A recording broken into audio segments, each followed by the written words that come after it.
আলিফ দিয়া টোকা মারো লাগবে যাই আমি মেরে গাই মধ্যস্থলে বসায় আছে লামসুরতে আদম পাগলা বেটাই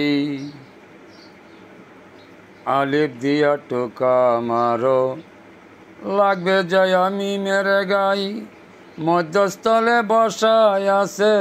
পাগলা আদম বেটাই নামাজেতে সালাম দিলে নামাজেতে সালাম দিলে ডাইনে আল্লাহ বামে নবী ভাই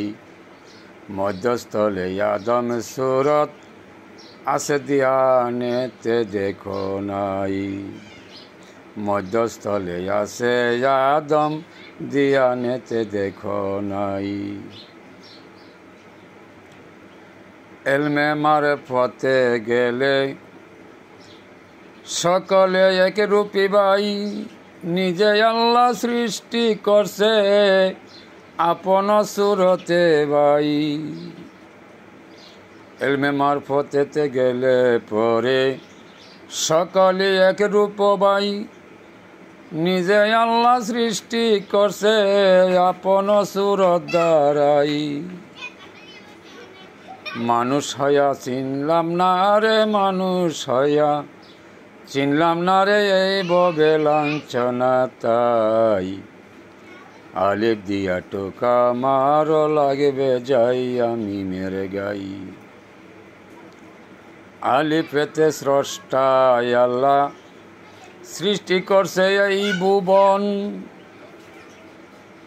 মিমেতে মাদর যদি আসলো যে মুহাম্মদ তখন আলিফেতে স্রষ্টা আল্লাহ সৃষ্টি করলো এই ভুবন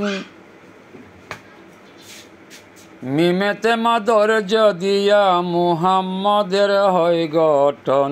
লামেতে দম বানাইয়া লামেতে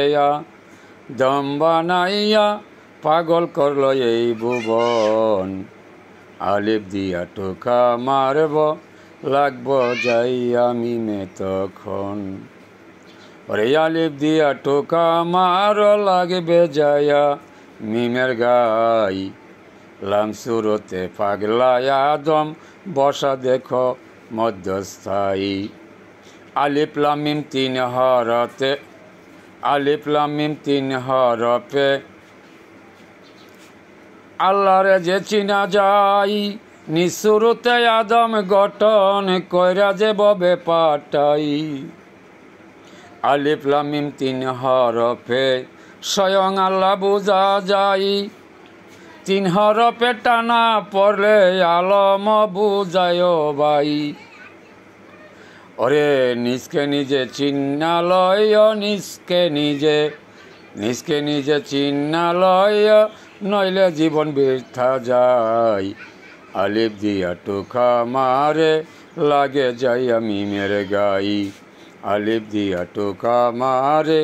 লাগে যাই আমি মেরে গাই পাগলা খলিল বেবে বলে আইরে তোরা তরিকাই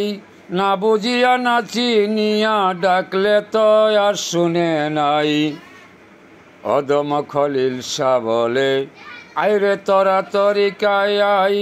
না বুঝিয়া না জানিয়া ডাকলে তো আর শুনে নাই ওরে আলিফ দিয়া টোকা মারো আলিফ দিয়া টোকা মারো লাগবে যায়া মিমের গাই মধ্যস্থলে বসায় আছে পাগলা এক আদম বেটাই মধ্যস্থায়ী বসে আছে পাগলা এক আদম বেটাই।